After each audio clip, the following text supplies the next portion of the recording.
Okay, that is One-Eyed Jack and the Shells, World War III. This is the Infinite Plane Radio live, louder than ever. Fixed the volume last night. I want to say thanks to all of you persistent audio critics for all of your helpful advice. And right after last night's live stream, I found the solution. I found it on Reddit, and now we're back, and you should be able to hear me. Esteban says, your levels are no different than the channel I just came from. Okay, good. Well, they obviously figured it out before I did. It's one of these things in OBS. If anybody uses this software and has any questions, I'll happily tell them what I did, or I'll send them a link so you can do the same.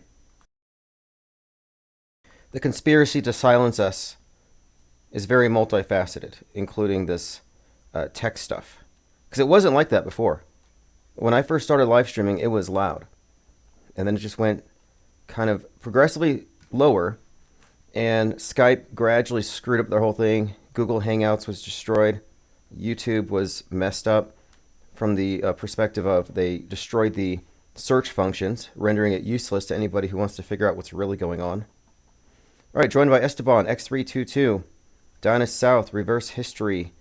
And if you look on the screen, this is the flyer.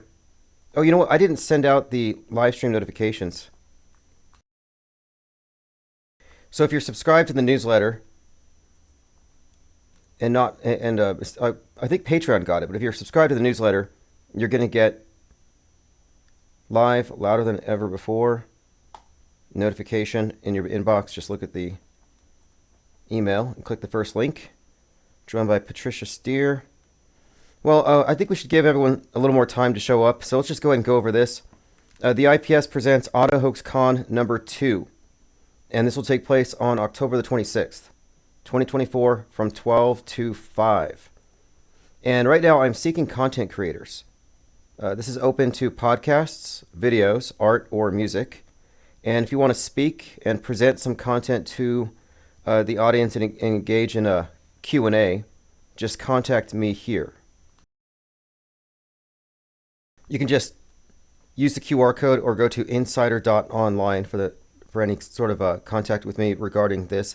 A number of people have sent me links to videos they want me to include, which I will. And I'll credit everyone who sends me anything at all. But it's open. There's hours. Last time we had 3 speakers. This time I'd like to have at least a couple more.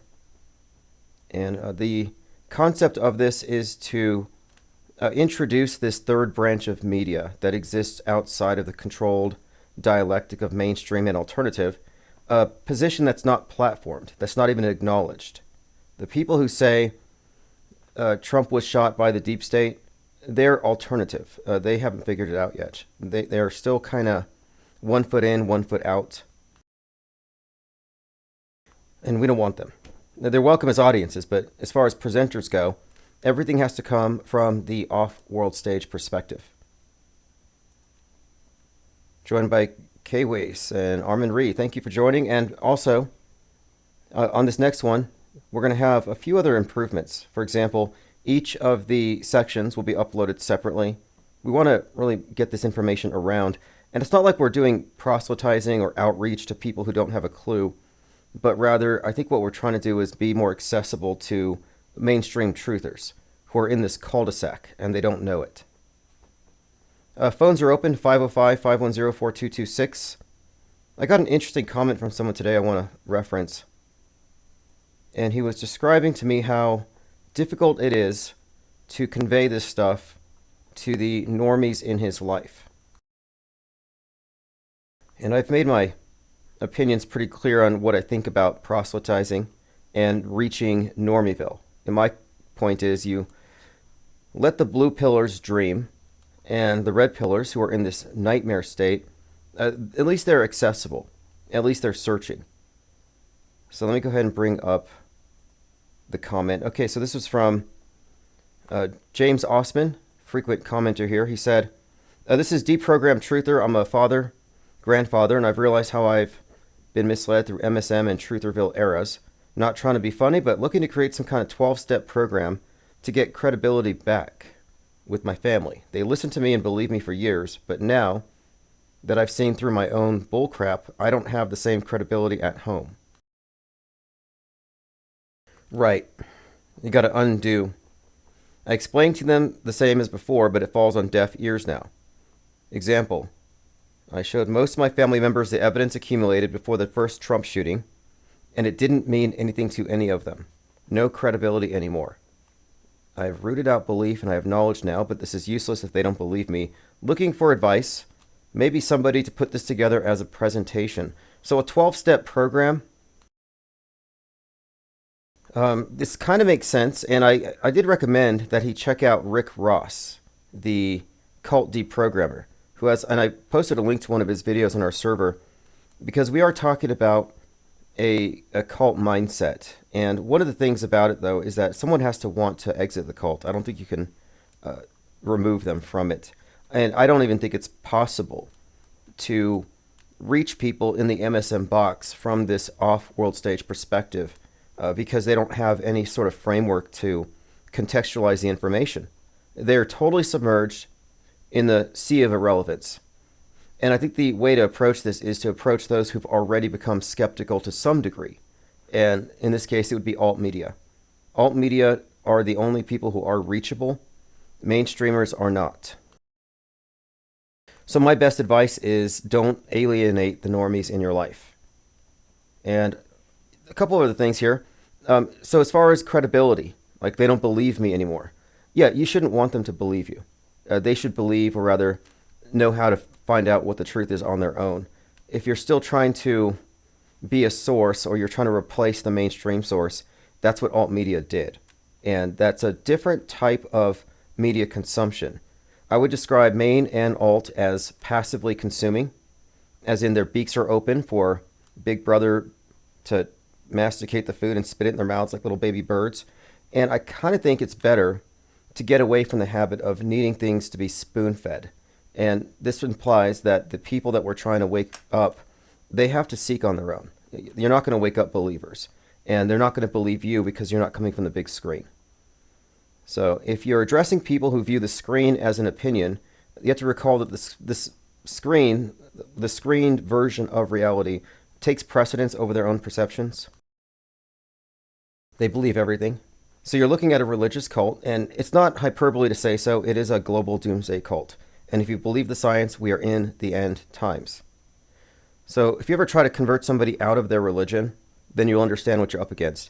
And strategically, it makes more sense, and from a marketing perspective, because we're trying to create this third branch, we need that distinction.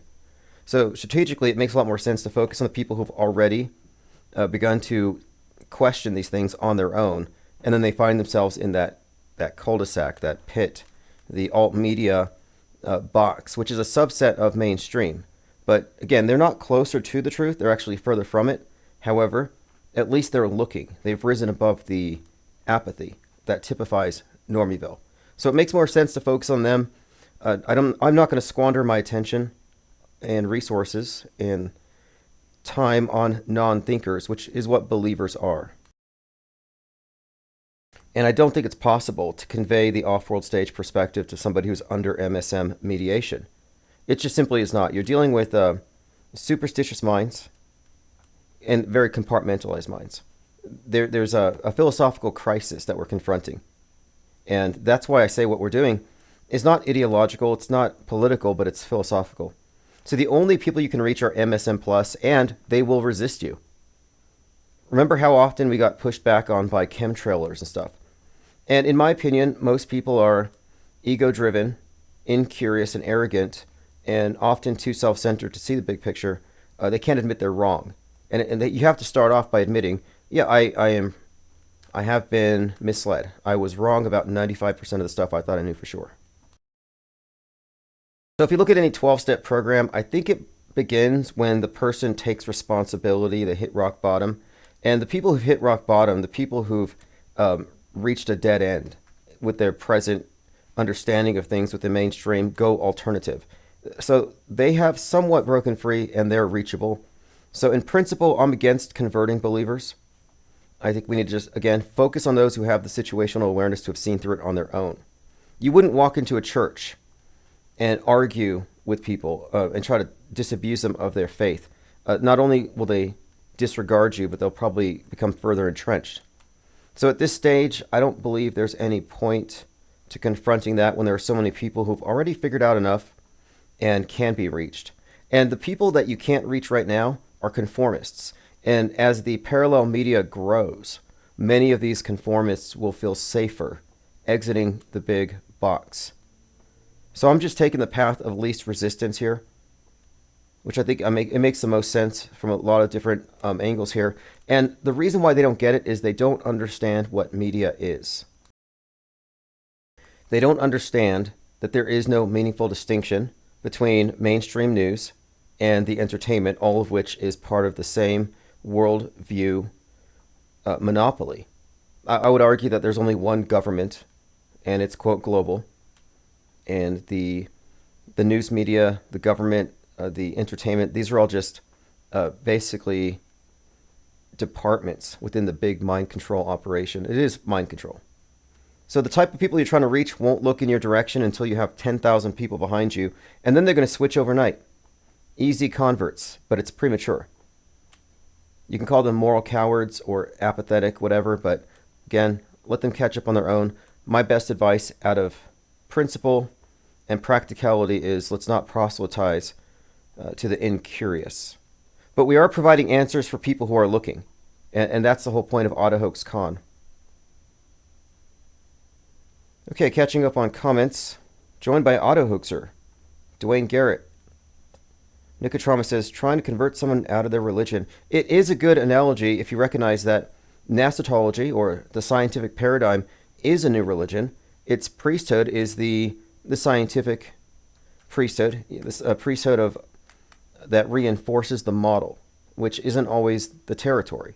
So there's a big difference between lowercase and uppercase science.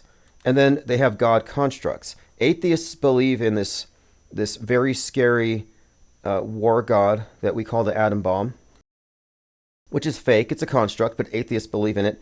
Atheists don't believe in God, but they believe in Gaia. And when I say atheists, I'm referring to those who adhere to the dominant scientific paradigm of Gnostology. They don't believe in heaven, but they believe in space. They don't believe in sin, but they believe in the virus. They believe in the injectable Eucharist. It's a religion, and it has God constructs, which I reject. And I think that is a good angle to approach this issue here, this problem, this philosophical crisis, is we have to recognize that their worldview is a religious paradigm. And by religious, I mean much of it is taken upon faith. Patricia Steer says, yes, people are in a cult, not in a Chief Crow way either. Yeah, and the term cult has very negative connotations, but I think you can make a distinction between positive or healthy and unhealthy cults, as you can with relationships. Not all relationships are bad, but you can make a pretty strong distinction about what constitutes a bad one. And it generally revolves around things like isolation and becoming the sole filter for one's experience. We're talking about like authoritarian control freaks.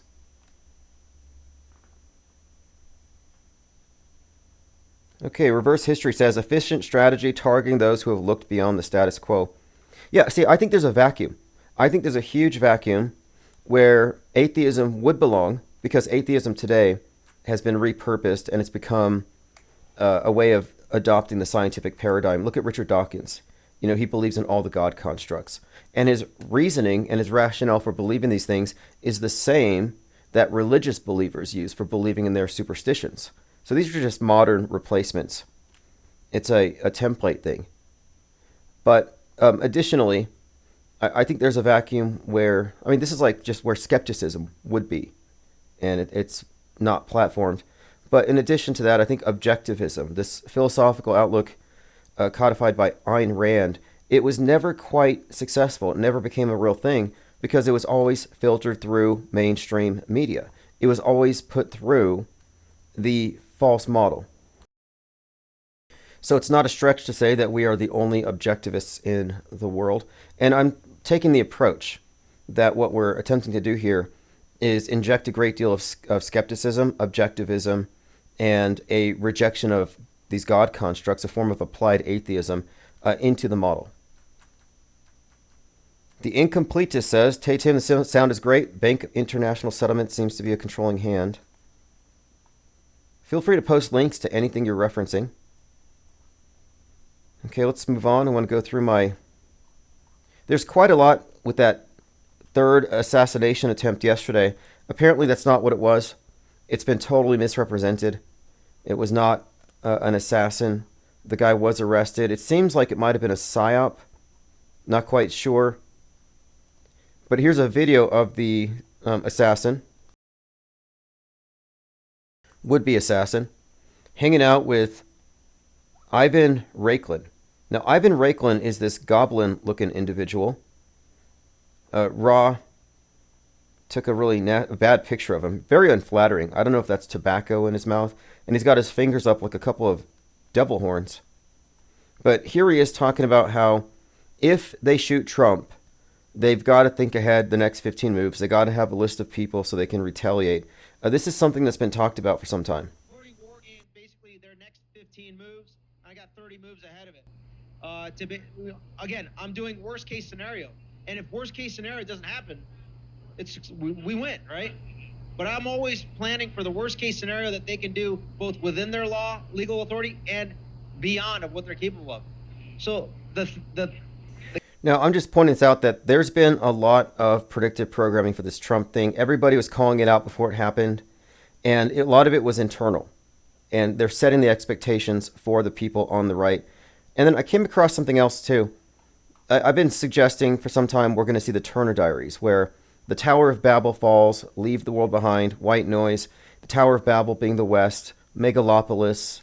The movie reiterates this entire theme, and that it's going to come from the MAGA. So here's the Rod of Iron Freedom Festival, where you had General Flynn, a major QAnon leader, and you had that church that worships the gun, and they have the leaders like the son of the cult of Sun Myung Moon, the Moonies. So the Moonies have kind of, I don't know, managed to gather all this QAnon and all the MAGA fringe into this group called the Rod of Iron Freedom Festival, and they burned an effigy representing Babylon. So let me play this clip here. So the fact is here, the thing I'm pointing out is that the burning of Babylon is what Leave the World Behind is about. It's about the dissolution of the one language, the shared the shared space, the whole mission to outer space, International Space Station. That all has to go. So here we are looking at Rod of Iron Freedom Festival, and this looks like the Bohemian Grove. This looks like Burning Man. I mean, this is just pagan.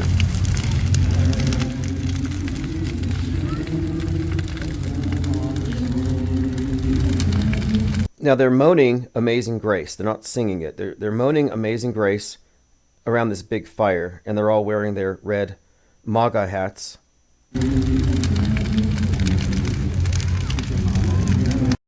So the Rod of Iron Festival, we're going to hear more from it, but the symbolism of burning Babylon is what stands out to me as very interesting.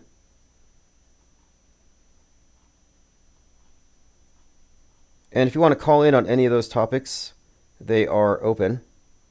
Here's an interesting observation from Leo Pirate. He said, "I'm not the only one who made the connection of Arthur Fleck, AF, America First, and Arthur Fleck being Joker.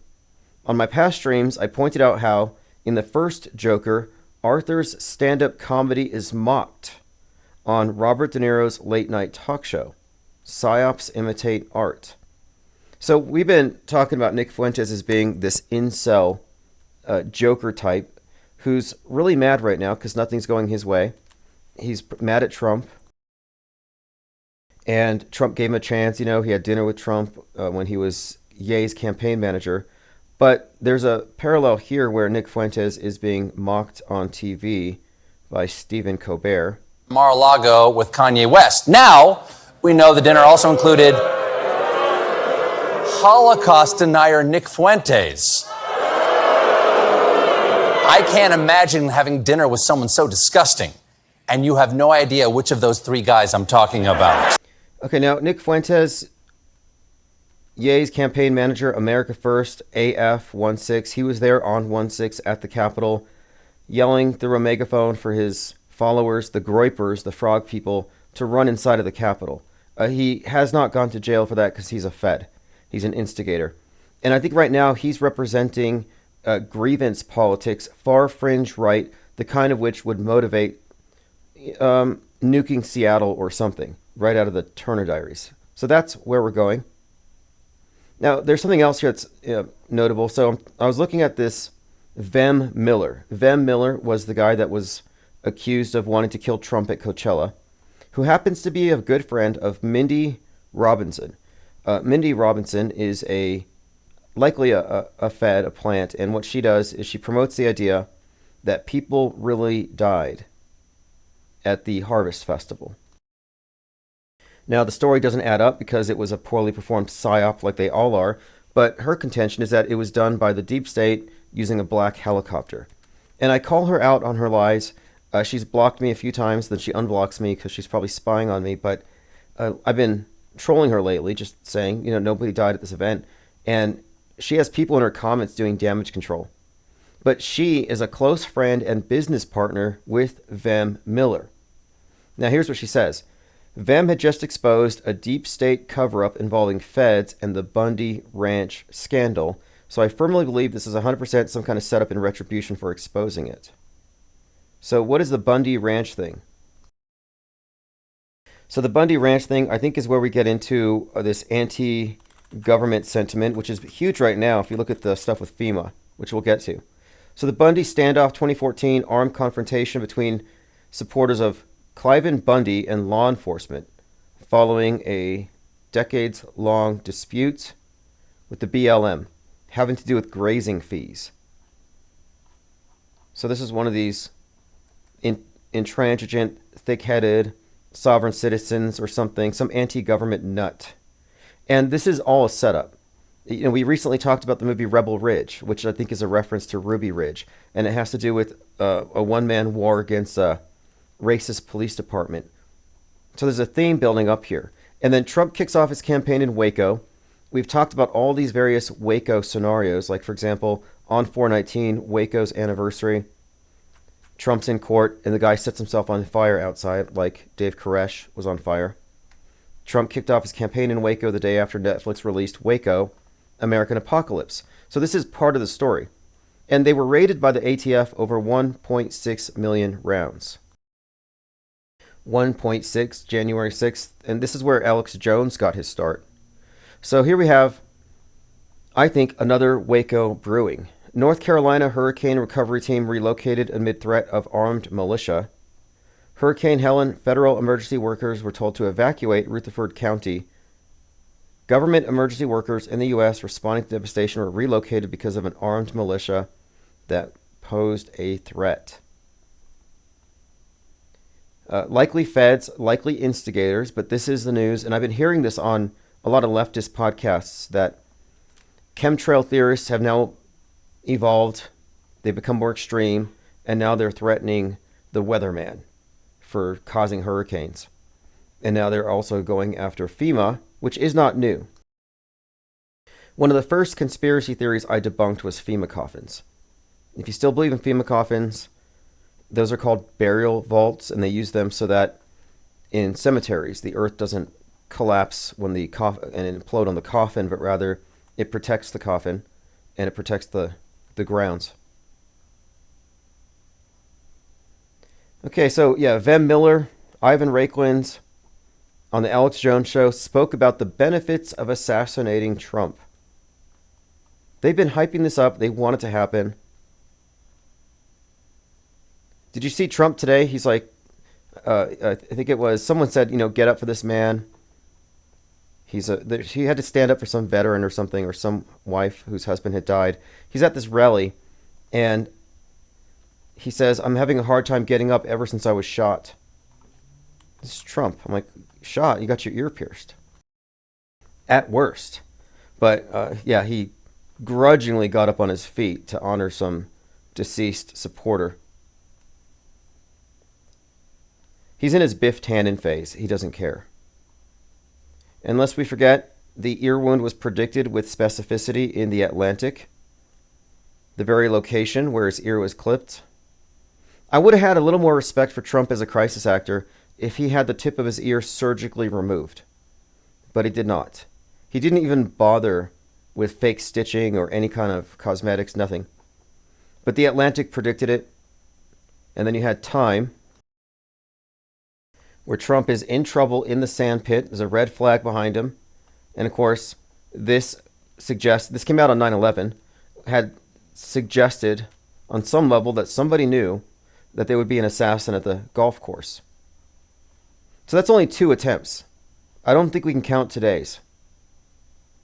So here's the conspiracy theorist that... Okay, here we go. This is the guy from North Carolina. Man accused of threatening FEMA workers with assault rifle.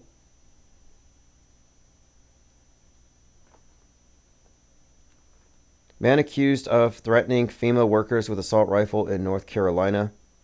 Now he's doing this because of Twitter grifters. He went out there with his gun. His name was something William Parsons. He went out there with his gun after the government because a bunch of shills on Twitter and crisis actors on Twitter are getting paid to demonize FEMA.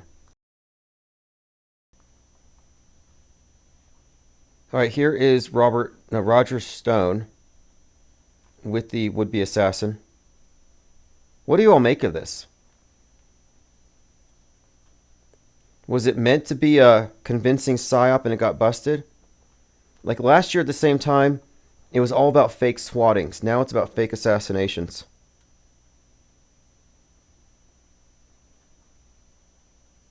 Joined by This Is Where It's At, Thirst for Truth. Diana South says, Rod of Iron appears in King James Version 4 times. Yeah, Rod of Iron, okay. Then there's these things called the Rods of God, these kinetic weapons. Which they could conceivably do, I believe. They could drop those. Make it look like it came from, quote, space. Kevin Mooring says, Autohoax is a thing these days. Well, it is in a way. The problem is the left wing will automatically be skeptical about the right and vice versa. It has to come from this third perspective or it doesn't work. Joined by David Hazel. Northern Girl says, hey everyone. Trump's going to have a rally at Madison Square Garden this month. Yeah, I heard people saying that he's trying to recreate some kind of Hitler rally. They're really hyping on the Hitler-Trump connection, which they did 8 years ago. Everything we're seeing right now is recycled. Does anybody have any expectation that this Diddy thing's going to come true? Elephant Tusk says, this whole thing seems like a bad sitcom series. Yeah, it's a never-ending reality TV show. And that's literally true. What we're witnessing is the control of time and the faking of history. That's what fake news is. It becomes fake history. The conquerors write history, and we have been conquered. So truthers, it's futile, give it up. You might as well just become skeptics of the whole affair and figure out how it works, because you can't win at this game. And the way that we are perceiving it as news is really more like a reality TV show. Yes, you get a lot of real news. Yeah, they tell you the sky's blue, you can trust them. But whenever it comes to historic events or these world stage dramas, it's likely it's pre-scripted and fake because they wrote our history like a script and now they're acting it out in the form of a terrible reality TV show. Donna South says, nothing burger Diddy. This is where it's at, says Diddy and timing, MAGA wet dream. Yeah, the timing of it is why I'm questioning it primarily. And then I saw in... I think it's called Monsters Ball. Diddy's in jail. And I'm not sure why. I haven't seen the movie. Zintrax says, truthers love planted rabbit holes. Yeah, exactly. They do. And I get it. You know, these stories are compelling if you assume that what you see on the screen is fundamentally real, but that the mainstream is lying. I mean, there's a lot of assumptions built into their whole worldview. Okay, here's an example. Western North Carolina update from someone who has boots on the ground. So here's a smiling crisis actress. Now take a look at this face. I'd call this Duper's Delight. And she talked to somebody whose best buddy was there. And she says that the death toll of 200 is not accurate, but it's actually 10,000. And her organization because she's got an organization, according to her TikTok video, sent out 10,000 body bags, and they're requesting more. So let me go. This is also an old tactic. Back in the FEMA coffin days, they would say, "Oh yeah, they ordered 50,000 body bags." Even when I was in the military, body bag rumors were big. We're going to be deployed because they're ordering a bunch of body bags. I saw it on the supply, on the purchase order. It's not how it works. But anyway, here we go. This is someone telling us that there are 10, and she's not a crisis actress. This is real. Whatever you think you know about Western North Carolina and what's going on over there, you're wrong, unless you're there. I've debated on if I even wanted to make this video because I don't really want to start a bunch of conspiracy theories or anything like that, but I do feel like word needs to get out about what is actually happening that news is not covering.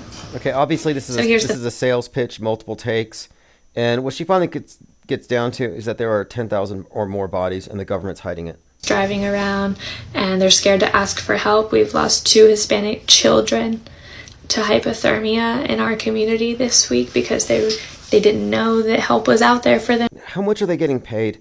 Someone had suggested to me that a lot of them are AI, which wouldn't shock me. I mean, it is that good.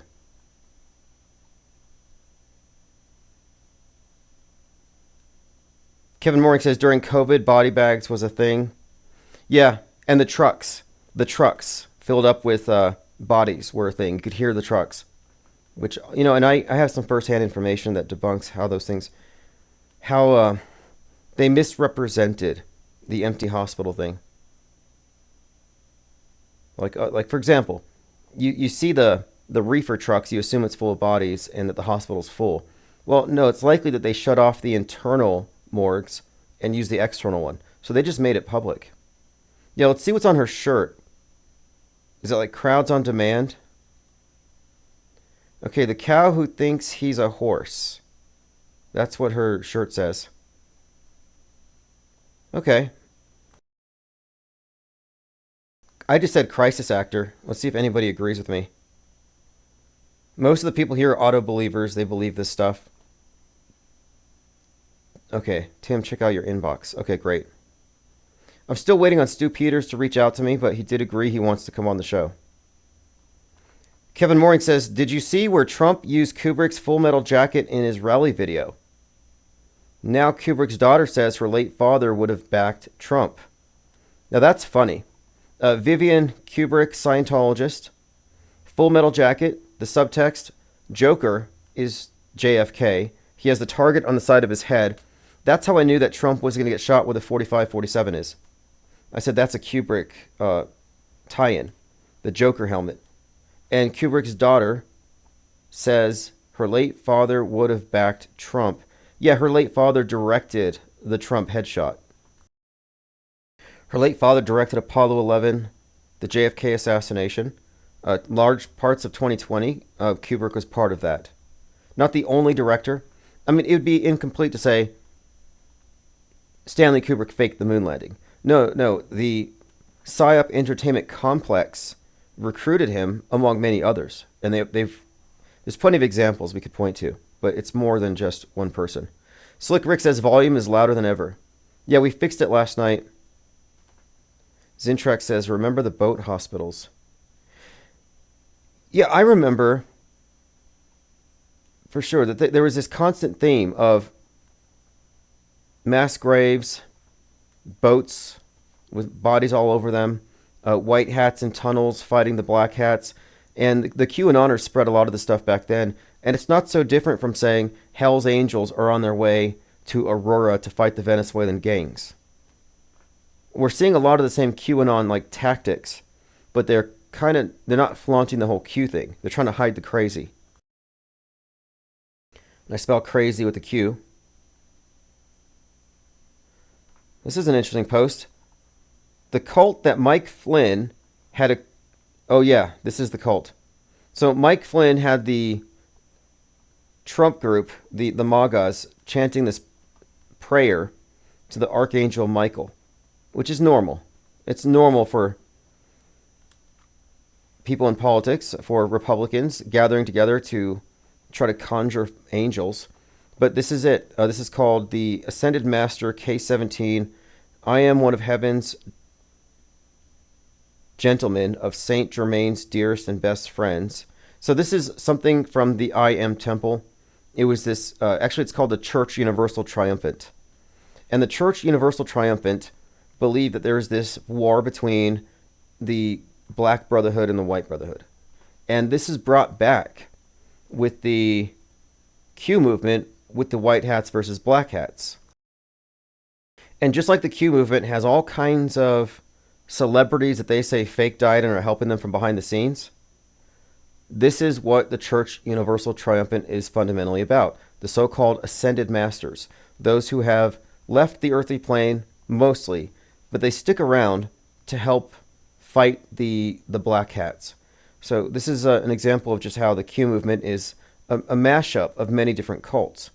And this cult, the Church Universal Triumphant, ended, well, it didn't end, but it had its heyday in the late 80s when its members all went into a bunker because they believed that China and Russia were going to nuke America. It didn't happen. And they say it's because they prayed so hard. So you can thank your local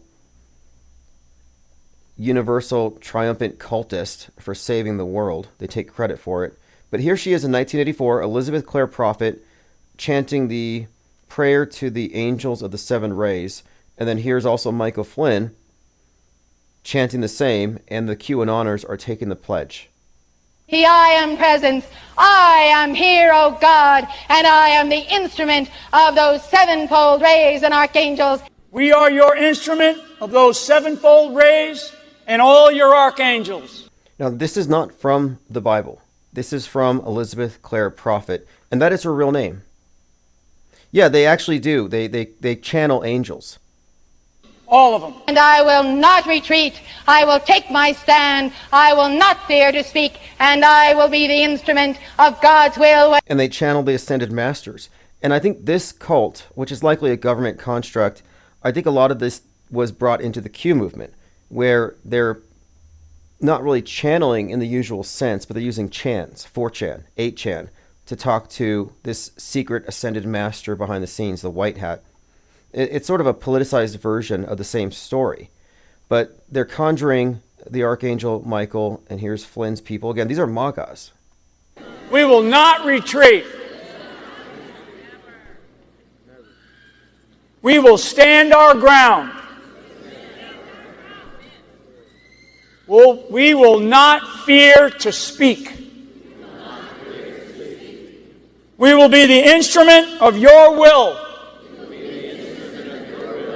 Whatever it is. Whatever it is, even if it's storming the Capitol, even if it's drinking Kool-Aid and flying off to Haley Bop.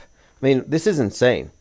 This is, again, General Flynn and the MAGA cult praying to the Archangel Michael. And I know it as I Am Temple because we had a local branch and I attended a couple of times. I did due diligence when it came to examining cults, and I came to this conclusion that all these various New Age cults have the same core tenets. It's like a hydra, many different heads, but it's essentially the same thing. But I agree with this person's take on it, that this individual, Mike Flynn, is part of a big cult, which is a doomsday cult. That's the main takeaway. It's a doomsday cult. And its members were convinced that China and Russia were about to bomb them, and so they went into bunkers and they gave all their money to a cult. In your name. And the name of your legions. We are freeborn. And we shall remain freeborn. All right, anyway, they're praying to legions. Can't be good. Okay, let's see here. Armin Reese says, Tim, you should listen to Pronosis with Cubstar and Silas. Some connections were made with Kamala Harris, Trump, and the nuke you might find relevant. Yeah, I'll take a look. Diana Sal says, maybe Kubrick produced the Trump assassin flick from the grave. Well, I think this is the thing. Kubrick didn't direct Apollo 11. He directed the 20th and 21st century. And I think what we're looking at is, in broad strokes, they tell the story. And we see it in movies. We see the preparation for it. But the story's already written. 33 years after it's built, it's going to be pulled. And then 13 years later, on 11/3, the one tower is going to go up. And these changes are going to happen. So they have what I call the meta script.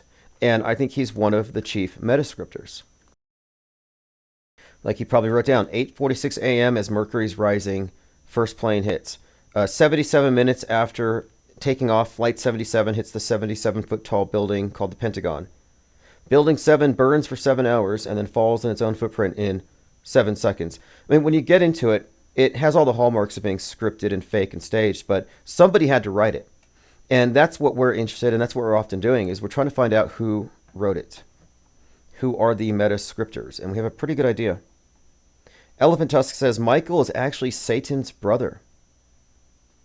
That's interesting. Michael and Satan, brothers. Never heard that before. I know that Lucifer and Jesus both add to 74 in gematria, according to one of many calculators you can choose. Plain Decoded says Legion in the Bible was the demons in the pigs that were cast out. Okay, so here's a rabbit trail, because you can't separate Flynn from any of this stuff. You know, he trademarked digital soldiers. So QAnon is a mashup of Q and Anonymous, the hacktivist group. And what is the hacktivist group's slogan? We are Legion. So here you have it, Anonymous, we are Legion. So you combine Q and Anon, you get Q Anonymous. There might be some connection here. It's almost like Q, some kind of controlled opposition run by the very people they pretend to oppose.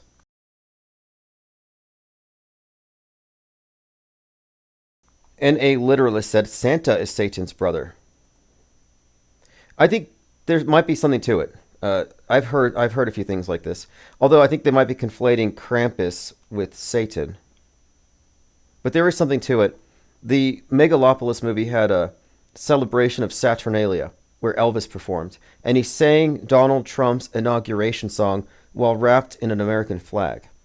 Very strange times. Elephant Tusk says, notice all these angel names end in L. Yeah, doesn't it mean like shining or something in this context? Or messenger? But yeah, Gabriel, Mike, they all have the same. And you'll notice when they chant, like Elizabeth Clare Prophet, they enunciate each syllable in a very specific way. But the Michael Satan thing is kind of interesting, because the various books on traditional ritual magic assigns angels to the 4 cardinal directions, north, east, south, and west, and Michael is associated with the south. But the Satanists associate Satan with the south.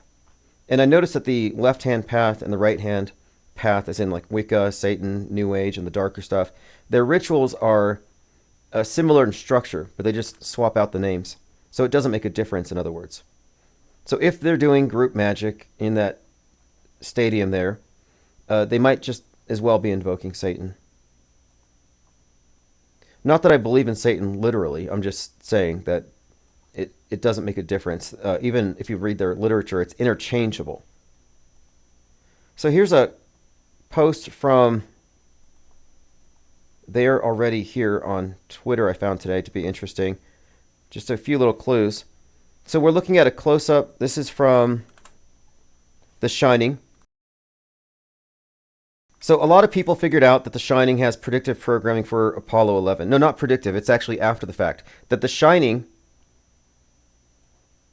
reveals that Kubrick was involved in producing the Apollo 11 hoax. But it also has foreshadowing for the September 11th attacks. There's more for September 11th in The Shining than there is for Apollo 11, I would argue. Well, here is the mother and the actress. What is her name? She recently died. Seemed like a really nice lady. She's reading, and she said that Kubrick, I think they really scared her. I got to read some of her interviews about the working environment. The Catcher in the Rye. She's reading The Catcher in the Rye, which was the book that Mark Chapman was reading, and he's the one who killed Lenin. The Catcher in the Rye, I believe it was Saran. Did he have it as well? Let me double check that. And he was supposedly hypnotized or something. Okay, 1951 novel Catcher in the Rye by J.D. Salinger. And it's been associated with mind control because of Chapman. And I think he might have had it as well. I have to double check. It's a popular book among assassins, is my point. And I listened to this podcast by Joseph Atwill, author of Caesar's Messiah. And he did a breakdown of this, and he suggested that the reason why this book was in the hands of John Lennon's assassin is that it has some kind of code in it. And he broke it down and suggested that the book reveals that the world is in the grip of a secret society that routinely murders its enemies in artful ways and leaves its signature. And so this book is considered to be a signature that it was a Masonic hit. So if like someone's killed and this book's in the possession of the assassin, you know, it kind of suggests that, okay, this is a meaningful prop.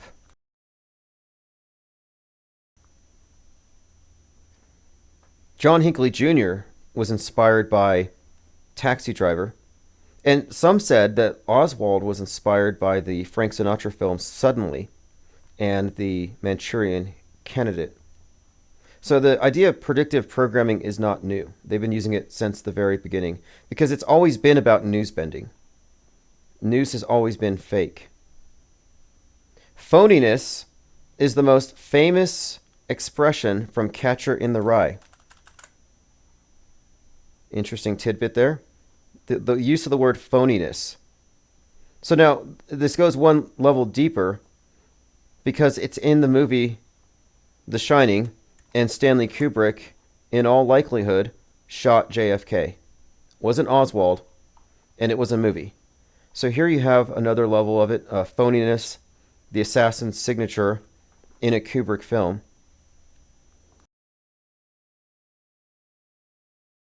Shelley Duvall, that's right. She died on 7/11. Thank you for that. Conscious Reality, CD. Tominoid says, Mel Gibson conspiracy theory has Catcher in the Rye. Jack comes at Wendy with a bat. Plain Dakota says, if you have time to share my Mets video, it's 7 minutes long. Okay. We have some sports predictive programming.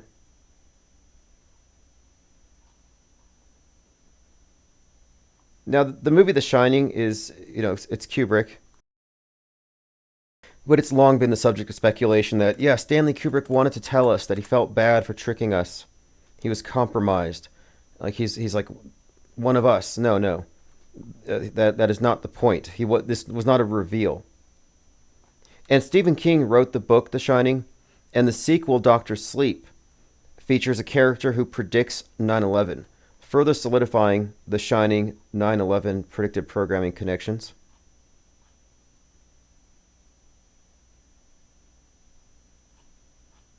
Okay, I'm running through my notes. Again, if you want to be involved in Autohoax Con number 2, I put the flyer out there. Just send me a message and we'll see what you want to do. And we did have a request from Deprogrammed Truther. If anyone has any concept for a 12-step deprogramming, a 12-step program to break away from the main and alt media box. Sounds like an interesting outline, you know, a good concept. Yeah, King supposedly hated the original Shining movie.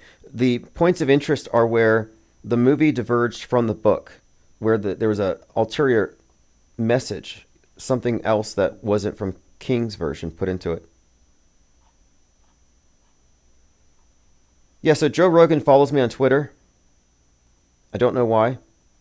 I wasn't following him until today. So I went ahead and I sent him a message. And I said, go ahead and invite me on your show since you followed me. And he's following 3,000 people, so I don't feel special. But I did think it made sense. You know, if you're going to follow me, if you're listening, you might as well. I mean, it couldn't be that bad. I've heard him recently making some pretty decent and well thought out arguments in favor of the moon landing being a hoax. Now, he doesn't go so far as to say the Earth is flat and NASA lies about everything, but he went with the, I think, establishment-friendly version, the new version. the Fly Me to the Moon version. So that's 1 point in his favor. Obviously, he's still a New World Order shill. But I said, hey, Joe, I just followed you back. I assume you want to have me on as a guest. Just DM me. I did watch his special, and I have seen some of his comedy. Did anybody else watch it? I find it interesting because these jokes are tailor-made for a certain demographic. It just reminds me of how comedy almost seems like a way of wrangling people according to their political opinions, and almost as a limited hangout, floating banned ideas and then controlling them. Danny wears Danny in The Shining wears the Apollo shirt, and then he throws the darts in the room next to the phone booth, and the phone booth represents the bell. There's the building. In fact, I have a link to it. Since we're talking about Stanley Kubrick, one of the directors of the century we live through, and the present one.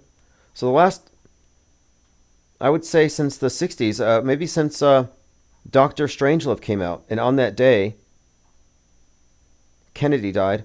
That's how far back Kubrick had been working on this big metascript. So here's an example of predictive programming in The Shining. Here's Danny zooming down the hallway on his tricycle, and there you have the twins. Now, the grown-up twins were at the Queen's funeral recently, and they were posing in front of the Twin Tower Bridge. Very interesting connections here.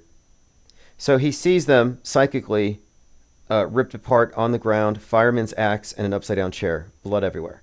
So it's this horrific scene as he zooms past him. And this is compared by Chartword to Ground Zero. The fireman axe, the upside-down chair, it all creates the same kind of vibe. Next scene, he's throwing darts. The darts emphasize the projectiles of 9/11, the airplanes. And then the phone booth in the back, it's a bell, and there's the twins. So the twins and the bell phone booth.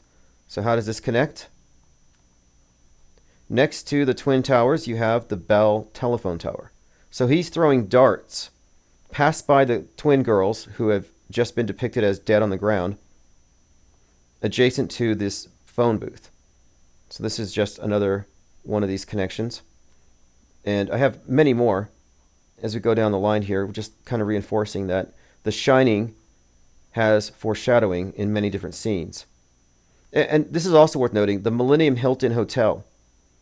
Down there at Ground Zero, you have a hotel designed to look like Stanley Kubrick's 2001 Monolith. And it was overlooking the devastation. So now in 2001 A Space Odyssey, you have a scene where they're uncovering a monolith on the moon. And you look at the ramps for access, and then you compare that ramp for access to Ground Zero, where you have the Millennium Hotel in the back. So in other words, Kubrick, according to this article, was subconsciously programming all of us for the idea that there would be a mass media ritual executed on the movie screen, and that this would, according to this site here, this would begin our inner space odyssey and a rebirth into a new age. And I happen to agree with this assessment.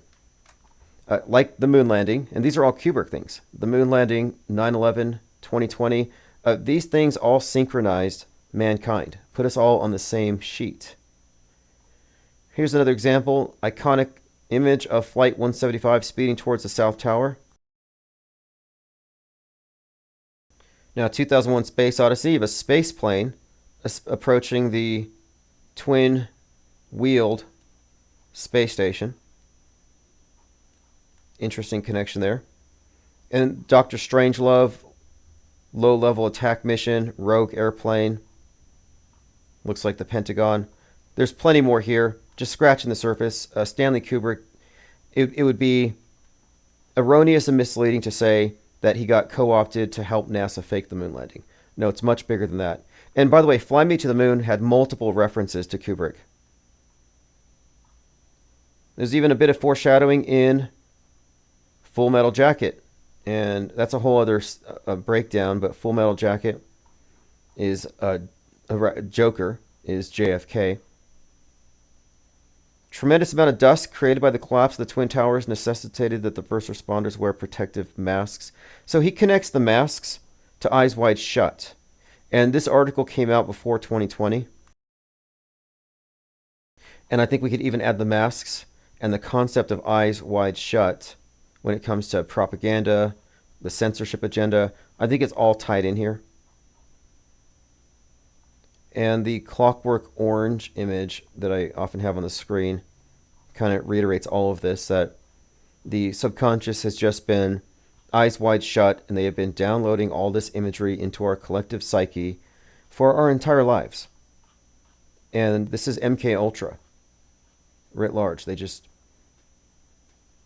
program the collective psyche, and then as a monolith, as a hive mind, we respond.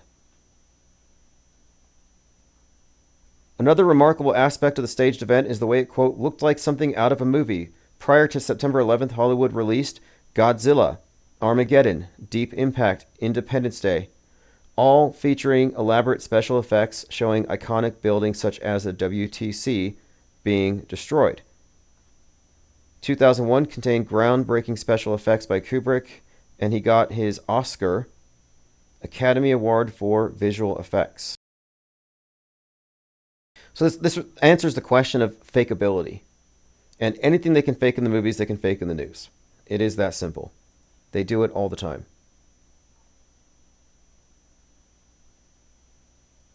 Observing Reality says, you'd be a good guest on Rogan. Yeah, we'd have to have some parameters. You know, I wouldn't want to be lumped in with like anti-vax, chemtrail, phobic, 5G, conspiracy theorists. Like we're better than that. We're not QAnon. And I'm not even you couldn't call me a, quote, flat earther just because I know NASA's fake.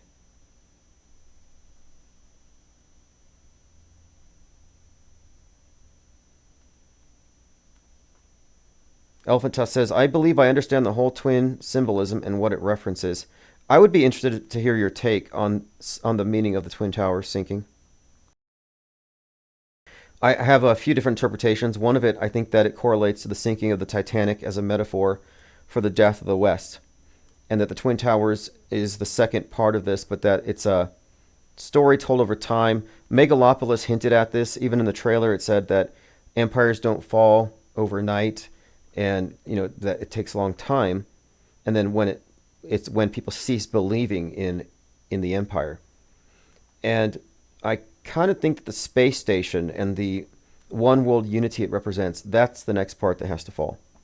That's one level. But then there's another aspect to it. I think the two towers being replaced by one is a reference, and the monolith at Ground Zero, to the two worlds merging into one. The news world, the one they project through news media, and the entertainment. And the synchronization of these two, the synchronizing of the entertainment and the news media, is how they achieve this monolithic one world view. There's a worldview monopoly. It's the new monotheism.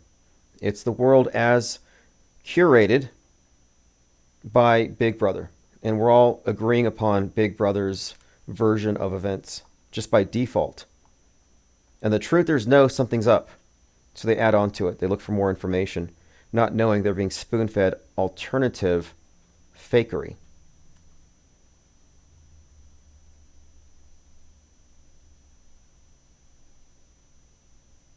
Okay, I'm catching up on your comments. If you want to recommend anyone for the Autohoax Con number 2, just send them this flyer. I'm going to put a link below. Last time we had 3 speakers. I'd like to have 4, 5, 6. Maybe 1 every hour. However many we get, and we will make room. If you have a podcast to promote, music or art or memes or anything you think at all that you want included, just feel free to hit me up. And this is likely going to be a monthly event. Yeah, I think it's helpful to look at this one world religion as the new monotheism. And it has its own God constructs. It's a replacement religion.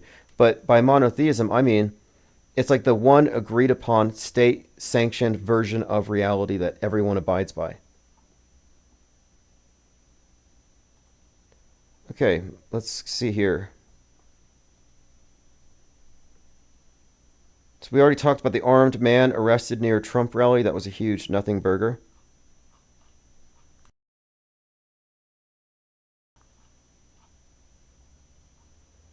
Okay, so there's a post here by someone called Phoenix Peace Love. And this is a common misunderstanding of predictive programming and one of the things that we're working on fixing. And what he says is, in their belief system, and here's how we got here.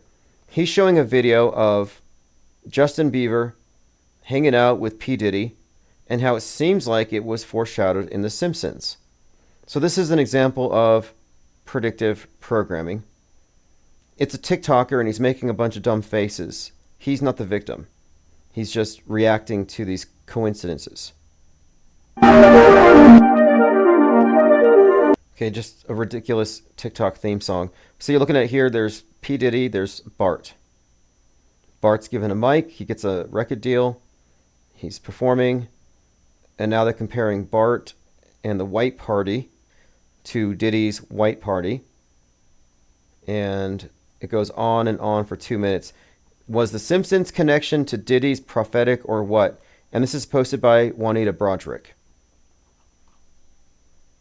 And my response to this is, because what they say is this. This is what Phoenix said. They have to tell you what they're going to do, or they'll be bitch slapped by karma. If they tell you in their TV shows and sitcoms and movies, then it absolves them of any wrongdoing. This is a common misconception. I think it largely stems from Synchromystics and Infowars, and it was stolen from Michael Hoffman, who believes that everything that happens in the news is real.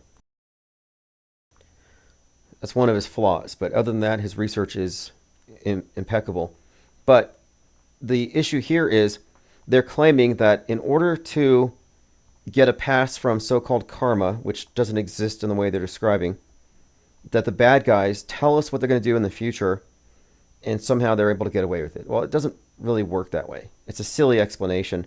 So I said, no, predictive programming is just a form of propaganda, marketing, conditioning, advertising for future fake events. You have no evidence of their belief system regarding karma. But I go through here, and many people say this. Many people run to this explanation. And this is a misunderstanding. I mean, they're right in noticing stuff, but their interpretation is off. They mystify it. And I'm working here on demystifying.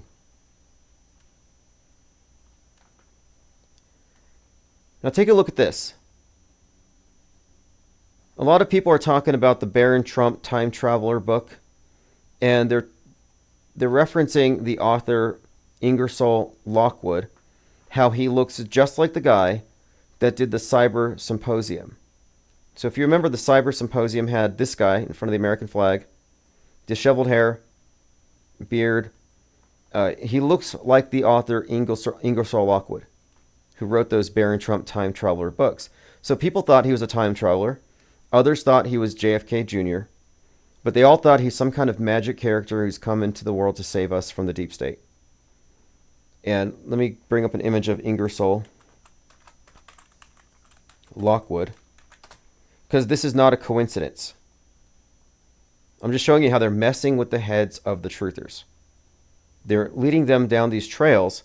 So like, wow, time traveler who wrote the time travel book about Baron Trump is speaking at a cyber symposium with a pillow guy, and they're going to wake up the world. You see the resemblance? So you could be forgiven for thinking that Professor Clemens here is either Ingersoll Lockwood or JFK Jr. in a costume. This is where they lead these believers. And this is sort of a myth they create. Elephant Tusk says that guy's from Las Cruces. Yeah, he is. But not only that, but look. Before Q, he didn't look like that. He was clean shaven, short hair. And then he got involved with Q, and they said, hey, we got a role for you. You're going to do the Cyber Symposium. You're going to hype up this Barron Trump thing. Let's have you look like this guy. So it's a costume. Professor Clemens is cosplaying as Ingersoll Lockwood for the confusion of QAnoners. And then he was there at the Cyber Symposium where hopium was at an all-time high.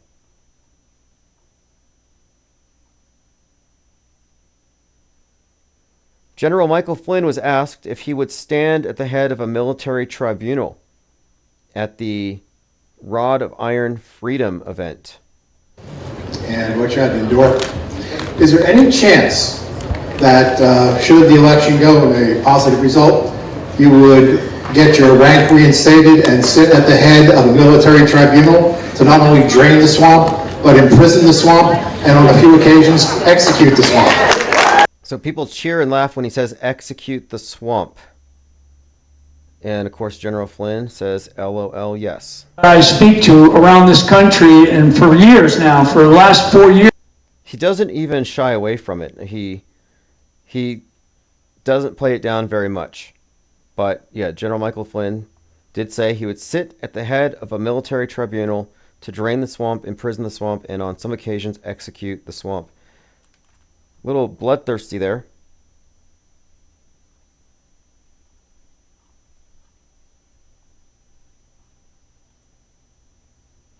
Diana South says Colonel Sanders. Yeah, he didn't look like Colonel Sanders before this thing. It's such a scam. The Q movement is a huge scam. I liken it to a Ponzi scheme, but you have to invest all of your social capital, all of your social media, all your influence. You just throw it all in, because at the end of the day, there's going to be a great awakening, and you will have the ability to tell all your friends and family, I told you so. Jim Stewart says, 13 months ago, Mike Flynn, we've been talking about him a bit tonight, began programming Trump's supporters for the assassination. The PSYOP has been relentless and nonstop, and it's to put the idea into as many heads as possible. Michael Flynn predicts assassination attempts on Trump. Let me go ahead and play this clip. Yeah, and this guy's right about it. He's correct that they're hyping it up. He's wrong if he thinks they're going to do it for real. They hype up the fakery. This is the standard thing. That's another thing, too. For the people who think that predictive programming is used to avoid karma, they're not incurring bad karma with fake events. They're not really killing people. So you can go ahead and dispense with that. Someone took this picture of the super heavy Raptor. This is the super heavy booster with 33 Raptor engines. Does anybody know how fast you have to go to escape the Earth, to escape the material realm? What is the speed if you go on runway 33 there in Florida at Kennedy Space Center? How fast do you have to go in your rocket ship? What is the escape velocity? You want to escape this realm. Yep, it is Mach 33. What is the significance? It's all allegory for higher states of consciousness. It's not about going to space. It's about going to higher states. Again, space is a metaphor for the space between your ears. The space program is to control that space, your mind. And behind all of the rocketry and the science, what you really have is a Egyptian mystery school. It's esoteric. 33 engines refers to the vertebrae, the Kundalini serpent, the rising of consciousness to ascend from the material realm to the celestial. And that's why Mach 33 is the speed you must go to exit the material plane. It's all Masonic allegory. NASA is a Egyptian mystery school, Mystery Babylon, fertility, cult.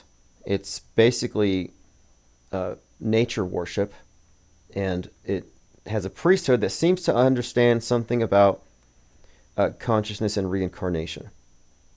Yeah, if you want to call on Discord, I'll go ahead and open that up. We just had episode 2 of the IPS Deep Think Tank, and I want to say thanks to Armin Ree for processing those files. So if you go into the Discord server, and if you haven't been there before, I'm going to put this on the screen for you.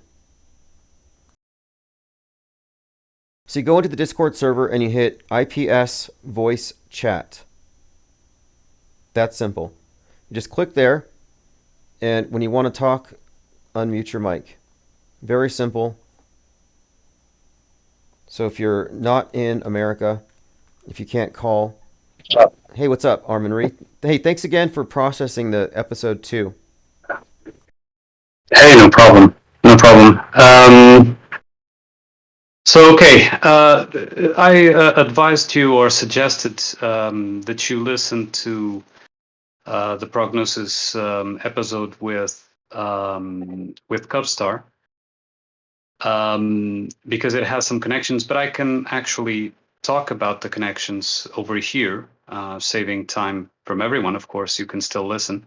Sure. Am I coming through all right? Yeah, loud and clear. And yeah, please fill everybody in on the prognosis episode with Cubstar. I haven't heard that one yet. Yeah. Well, first of all, going a bit back, when you were talking about The Shining, Jack Torrance, the character, the full name is John Daniel Edward Torrance. So if you remove Daniel, he's Jet, Jet. So the jet that killed the twins, right? Anyway, that was just a side note to add to that whole predictive programming about 9/11 through The Shining, right? Right. Hello?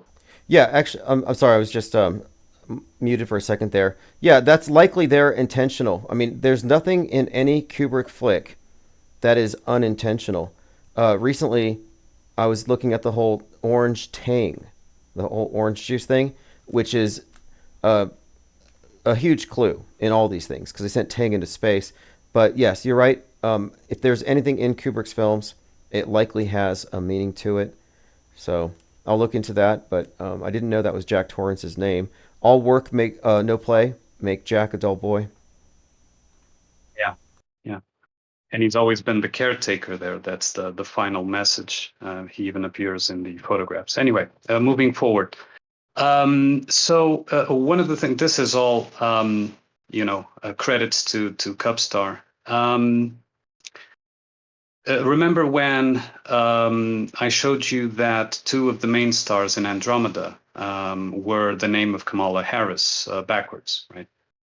Yes. Now, right. So Kamala Harris representing Andromeda, which is the chained woman, the chained maiden.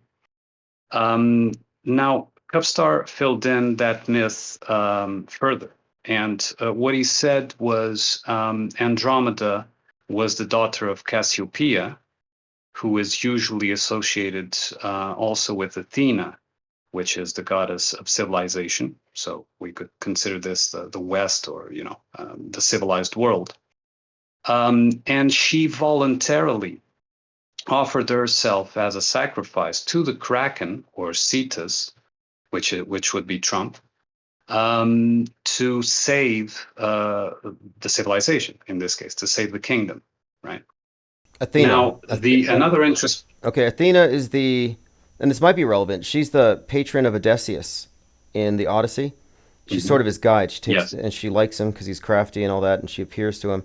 And right now we're looking at the Calypso capsule, having these 2 astronauts stranded in their little space Odyssey.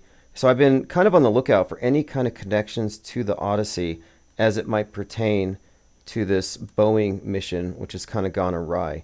So it's interesting to hear Athena here brought up. But go on. Yeah. And so, and note how Cassiopeia links also to the Empress tarot card. She's the sitting queen. If you look at the constellation, so that's relevant too. I think the connection to the civilized world is there. So in the myth, she voluntarily offers herself as a sacrifice to Cetus or the Kraken.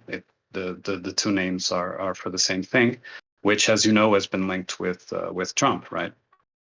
Now, the way that she is actually saved from the sacrifice is that Perseus uses the head of Medusa to turn the Cetus or the Kraken to stone and kill the Kraken and therefore save Andromeda. Now, the interesting thing here that I've, in the meantime, discovered through Silas is that Perseus comes from the root in the Greek mythology that the name Persia comes from the root of Perses, which was the son of Perseus and Andromeda, right? So Okay. Persia is Iran, right? And the head of Medusa that turns everything to stone is the nuke, right? In the mythology, let's say, in our current mythology. So it's interesting that the whole conflict narrative in the Middle East is around Iran, around the nuke, and it could be the tool used to defeat the monster, in this case, the Cetus monster, the Trump, right? And bring Andromeda as the unchained Kamala Harris. So she's now unchained. She offered herself as sacrifice and was saved by Perseus or Persia through the head of Medusa, and she's now unchained to proceed with civilization. So Cassiopeia or Athena, right? So that was what I wanted to present. Interesting take here. And for those who don't know, what are the names of the stars that spell Kamala Harris if you read them backward? It's exactly the backward name, Alamak and Sirah. Yep. And then there's other stars, but yeah. Okay, well, Biden just earlier today said that he warned Iran that killing Trump would be an act of war. So there's that statement brought up recently. And I kind of think that the last shooter's name, Ryan, is conveniently anagrammatically a reference to Iran. And he was the one on the golf course. And if you recall, Iran put out a video with a drone killing Trump on a golf course. So there's something up here, definitely, that you've picked up on. And does this suggest to you that this is preordained, predetermined, that there's no point in voting because Kamala is going to win? Or do you think it's something else? Well, I'm not saying about the result of the election, because it could well be that Trump wins. And so she is, in that sense, almost sacrificed to the Kraken. And then she is saved. So it depends. I see. But what it seems obvious is that it's following the myth. You understand? So the narrative applied onto the world stage is seemingly following the myth of Andromeda, Cassiopeia, Cetus, and Perseus. Yeah, great connections. Great connections. Seems... You got something good here with the Kraken too, because you're right. For those who don't know, the Kraken thing has been consistently tied in with the Beast of the Sea, Apollyon. Then of course you have Abaddon, and then the Destroyer. And then you had, of course, Oppenheimer referring to the atom bomb as the Destroyer. And then you had Robert De Niro outside the courthouse calling Trump a destroyer who would destroy everything. So this is all a recurring theme. Terminator, Destroyer, Kraken. It all pertains to Trump and what he represents. The destruction from the far-right domestic extremists. Incoming. Yeah. Incoming. And the connection here that I think it's also fitting to the whole story is Perseus, Persia. So Persia, Iran, right? And the whole situation right now in the narrative is around Iran and, of course, Israel. But Iran plays the leading role there as the opposition, right? So Iran is, note how years back the whole situation was about Iran acquiring nuclear weapons, right? The narrative. And the nuclear weapon would be the head of Medusa, right? That turns everything into stone, that not even the gods can look at Medusa because they will be turned into stone. So the Medusa is like the ultimate. The head of the Medusa, the gaze of Medusa, is like the ultimate weapon, right? And Persia acquired the nuke, right? Acquired the Medusa and will use it in the myth if it follows the myth. Will use it, of course. We're talking narrative here. Will use it to defeat Cetus, to defeat the Kraken, to defeat Trump, and save Andromeda, which in this case would be Alamak Sirah or Kamala Harris.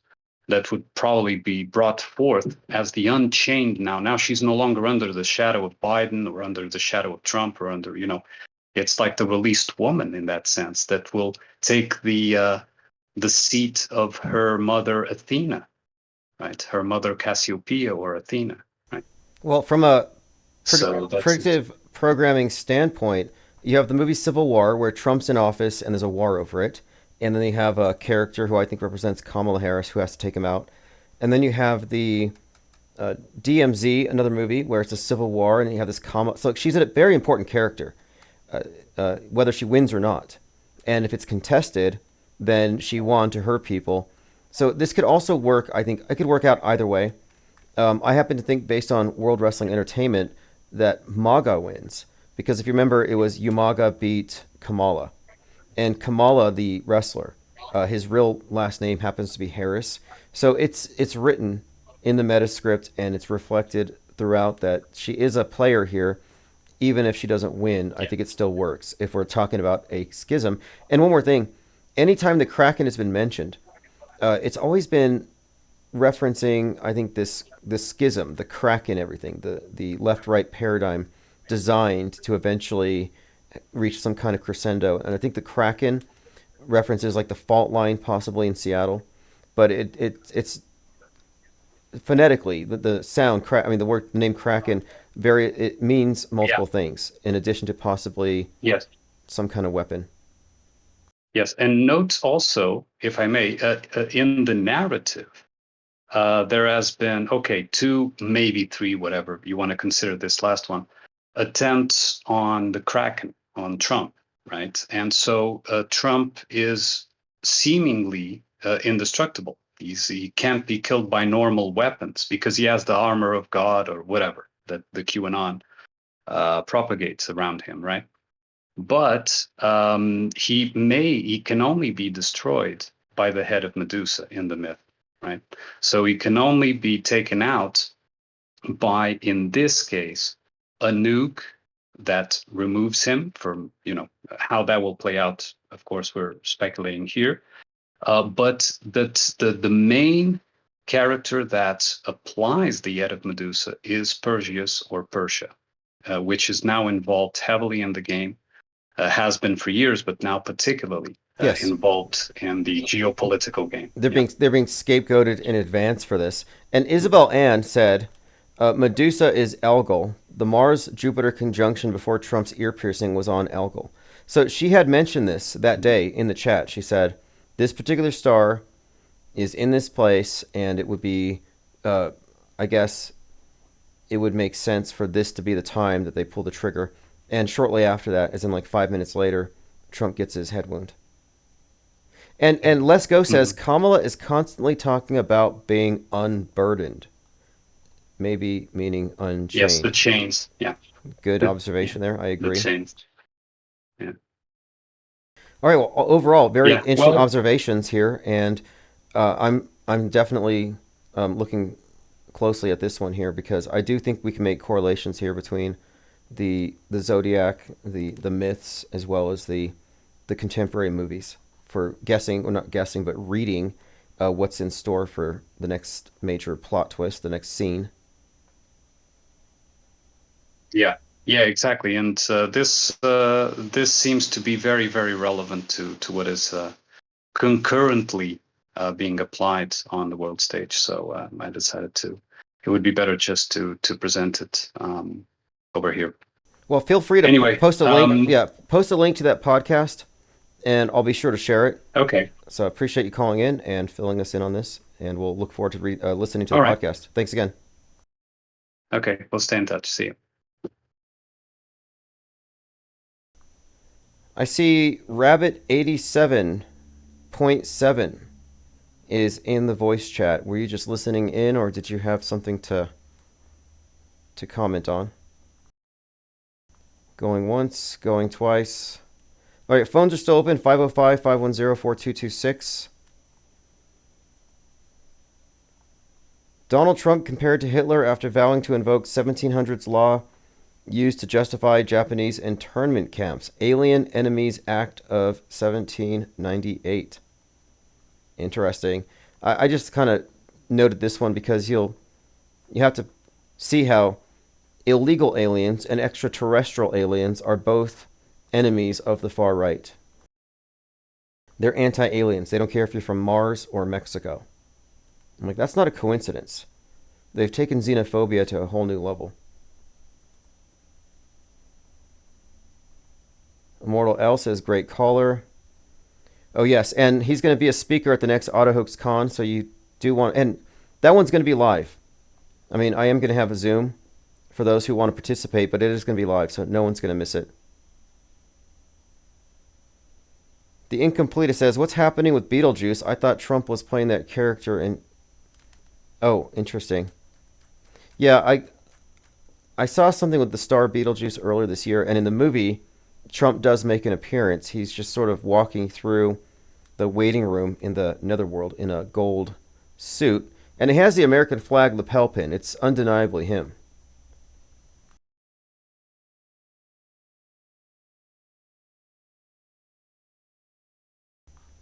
Okay, I'm scrolling through. We talked about the Rod of Iron Freedom Festival, General Flynn, Church Universal Triumphant, Worshipping Legion, Summoning Angels, and Burning Babylon.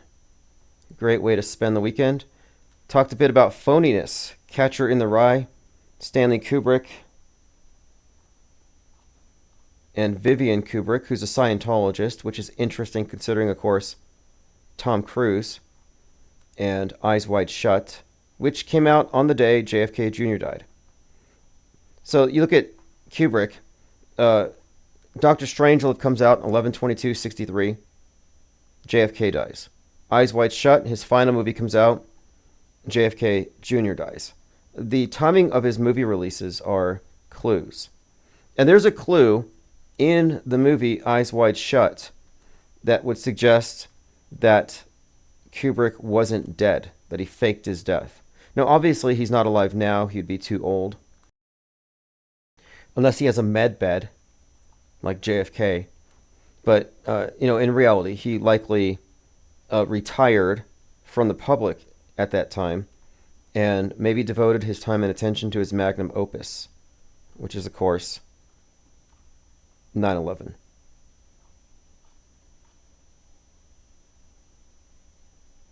Now, this is sort of a side topic, but I just had a question for... So I'm on Twitter, so I'm constantly seeing white replacement theory types. And so I said, I have a serious question for the white genocide people. How did they know they weren't black in their past life, or that they won't be black in their next life?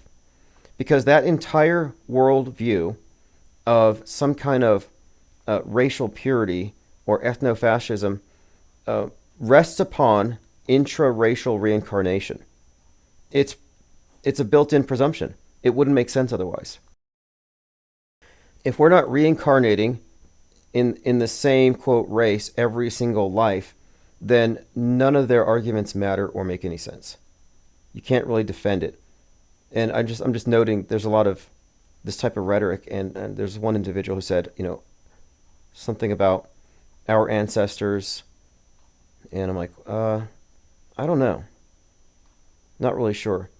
I think there's some kind of fallacious reasoning in here. I mean, reincarnation throws everything for a loop.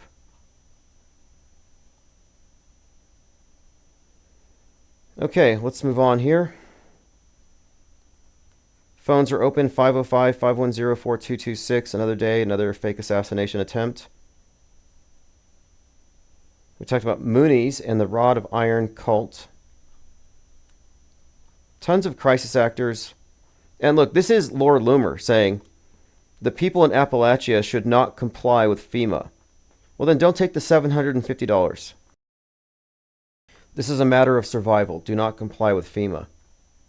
Like from the safety of her basement, wherever she's at, she's tweeting this out, telling people, rise up, fight the government. It's so predictable, this talking point. FEMA's going to kill you. This is old InfoWars trash. But here they are making it go viral. And then they have these likely fake stories of apparently militias rising up against the FEMA personnel, which I think this is a setup. And based on the way it's being talked about in the left-leaning podcasts, I think they're setting up some kind of narrative like they had in 2020, where the truthers, the conspiracy theorists, are causing real harm in the world. That they've crossed the line from just asking questions to incitement. And that's going to be another thing that's going to use the public is going to accept as a pretext for acquiescing to censorship. They're not going to censor us by force. They're going to get the sheeple to agree that we need it. The masses who do not use critical thinking when it comes to mass media are going to say, yeah, we have to be censored for our own sake. And it's because they're all mind AIDS patients and they're susceptible to mind viruses. Being inoculated, I am not worried about these things. I don't need to mask my mind, but that's what's coming. In chess, white and black are bitter enemies, but those who move the pieces are usually good friends. Interesting meme I saw today. Made me think of Andrew Tate, whose father's a master chess player and CIA, and he's always playing chess when he's not grooming youth at Tater Tot University or trafficking and abusing women. And I think it's a tell. It's a giveaway. And I don't believe that Andrew Tate is a real person. He's a parody of extremism. And I say this because just as he's getting in trouble with the law, the movie Speak No Evil comes out, which is openly based on him in large part. Jacques says, I went to COVID protests in 2020 thinking people would be like people here. I was sorely disappointed. Yeah, I noted that the instant you had a lot of big name alt media types getting in front of the anti-lockdown, that it was game over. And, there's a lot of characters out there who are charismatic, slick production, but they all feed into alt media, which is the accepted counter narrative. And when I say accepted, I mean acknowledged. Acknowledged. Anti-vax gets banned, but it's acknowledged. It's part of the paradigm. The skeptical position is not even acknowledged. It's not platformed. And that's where we come along. We are specifically and only opening this platform for those who have reached a sufficient level of skepticism when it comes to the argument from authority presented by the monolith. And I was addressing this comment earlier where someone had asked me about how can you wake people up in your family? How can you get people who don't believe you to look at this? And I'm suggesting look into Rick Ross's cult deprogramming tactics because it's a big endeavor and it's not my objective. It doesn't make sense strategically. Wouldn't be worth the time. But here's a podcast I linked. It's cult expert Rick Ross decodes brainwashing tactics. And if you just take everything he says and you apply it to the mainstream media and you just replace cult leader with big brother, it makes sense. We're talking about the same basic structure when it comes to this. But let me just play a short clip if you're not familiar with Rick Ross, who is a real cult deprogrammer. He gets people out of destructive religious cults all the time. 100 people involved, perhaps 200 at the most, and they lived in relative isolation outside of a town called Waco in Texas. I deprogrammed a Davidian before the government raided the facility. He was visiting his family in California, and he identified that they had very large stockpiles of weapons, and that the leader had actually used his credit card to purchase at that time in around 1990, $5,000 in bullets. This was very alarming. Later, I would be contacted by the Bureau of Alcohol, Tobacco, and Firearms, and they would interview me and then meet with this former Davidian who I successfully deprogrammed. Later, during the standoff. Anyway, he has many insights about coercive persuasion techniques, and a lot of it has to do with isolation. And by isolation, it doesn't necessarily have to be physical, but it could be, don't invite your crazy uncle over for Thanksgiving because he's going to talk conspiracy theories. It's about the mental quarantine. I'll post a link here. And also, if you want to get a link to anything, I have all my receipts posted at minds.com/Infinite Plane Society. But I think this is useful, the study of cult deprogramming, destructive groups, and how the individual sacrifices their self and their autonomy to become part of the group, and why they defend the group. And social isolation, control, huge part of it. I'll play a short clip here. This is all very relevant because we're looking at the mainstream media is quite literally a cult. It's a church. It's the de facto world state church. It has its God constructs. It's got within it subsets, which are like the MSM plus, what I call Trutherville and Woketown, increasingly culty the deeper you go. The group required David Koresh to create extreme isolation. The members could not visit their families. They could not leave the compound alone. There were only 2 phones in the compound. In 2020, we saw a mass cult indoctrination, and we saw all the aspects of cult brainwashing in play en masse to the multitudes, and it worked. We watched what I called, what it truly ended up being, in my view, was the imposition of a global religion, and everybody kneeled to it. They even stopped running circles around the cube. All the churches shut down for Easter. It was like COVID Akbar, this new god.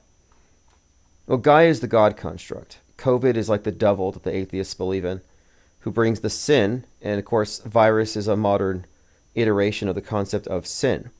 And if you want to be saved from sin, you go to church, which in this case would be the mass media, and you have their priesthood give you the injectable Eucharist. So it was a new religious paradigm. Everything about it, all the trappings suggested that this was a new faith, religious garments. You could almost equate, in many ways, PPE to like a nun's habit or a hijab or a burqa. It's all perfect. And the social isolation thing. Now, is it a bad thing? Asks Angst G. Good question. I'm advocating right now, at least for this, that we quarantine from Trutherville, from Woketown, and from the mainstream media box. This is a philosophical quarantine. But social isolation can be a bad thing. It depends on who you're locked up with. Are you trapped in an elevator with a bunch of QAnons? Is your sole source of information Rumble or Facebook memes? So there's different ways of isolation here. And I'm talking more about like echo chambers. And this is not an echo chamber. The IPS think tank has always been an open platform. George Orwell, 1984, says, quote, "The party told you to reject the evidence of your eyes and ears. It was their final and most essential command." And this is true when it comes to media where people are outsourcing a great deal of their perception. I call it see-say. You got hearsay and see-say. You saw it on the screen, and you can go ahead and repeat it as though you saw it yourself or as though it's real. And the evidence of your own eyes and ears might contradict what the screen shows you, so you must reject that.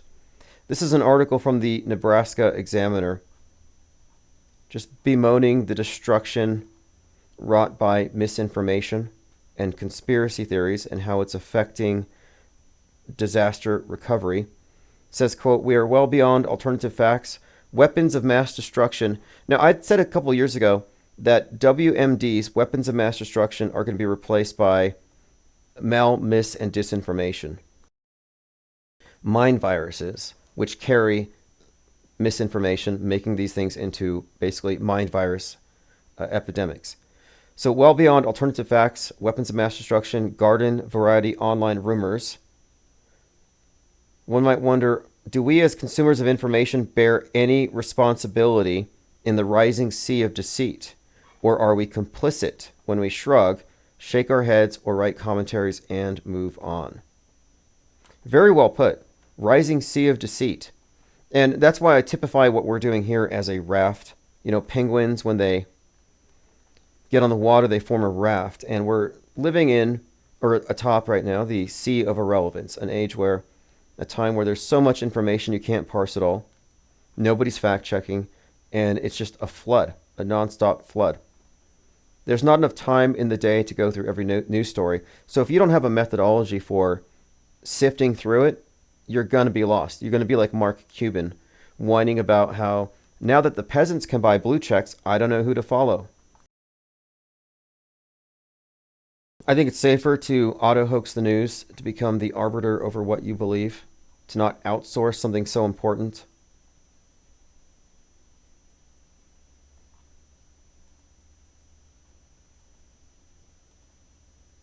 All right, let me go through my bookmarks. Now, if you're waiting for a press pass, and I think this last shooter was used, actually, this last would-be Trump assassin, to put some fear in the public about people who have press passes. Probably not a coincidence. But if you're awaiting a press pass from the IPS headquarters, it's going to be a little late because Zazzle ceased producing them. I'm looking for a local printer now, but I'll let you know. I'll have them out before Autohoax Con.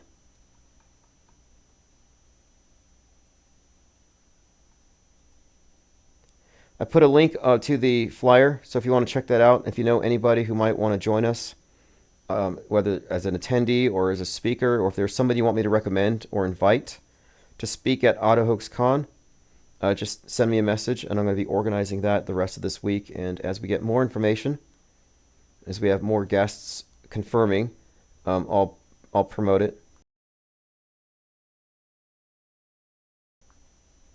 And one final note here.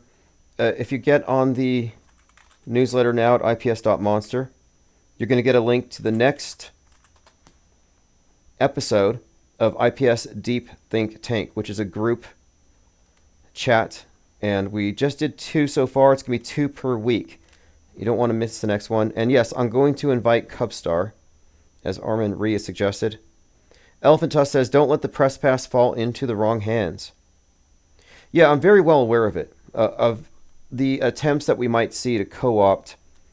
And we saw this before. We've seen how they can put bad actors ahead of good ideas in order to destroy those good ideas. Standard procedure, that's how they operate, and I'm certainly wary of that. The purpose of the press passes is so that you can be essential. Media is essential, unlockdownable. And we're also working on content creation, which we're going to be spearheading a whole wave of content creation and investigative deep dives from the off-world stage perspective. Far different from anything else. We're not regurgitating mainstream and alternative. We're trying to compete in their space. Quite the opposite. What we are doing is we are examining the infrastructure of media itself, reality testing its claims. So we are not doing media in the same sense. We're not like alt media. We're not anti. This is anti-anti. Anti-pro. This is outside their box. So this is more of, it's more akin to philosophy, film criticism, than ideology or politics. So we shouldn't be getting censored. Okay, thanks again for joining. I'm going to send out the archives here shortly, and we'll continue this conversation tomorrow. It is 10/14/2024. This is Chief Crow Auto Hoax. I'll put links below to all of the relevant videos I shared tonight.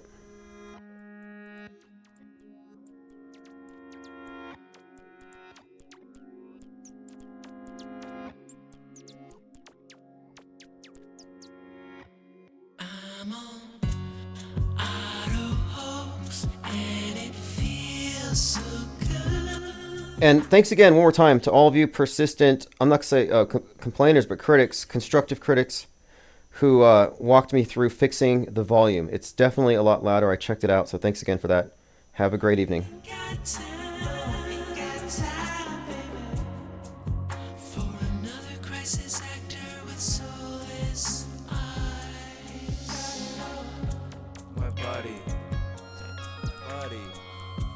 My buddy and me.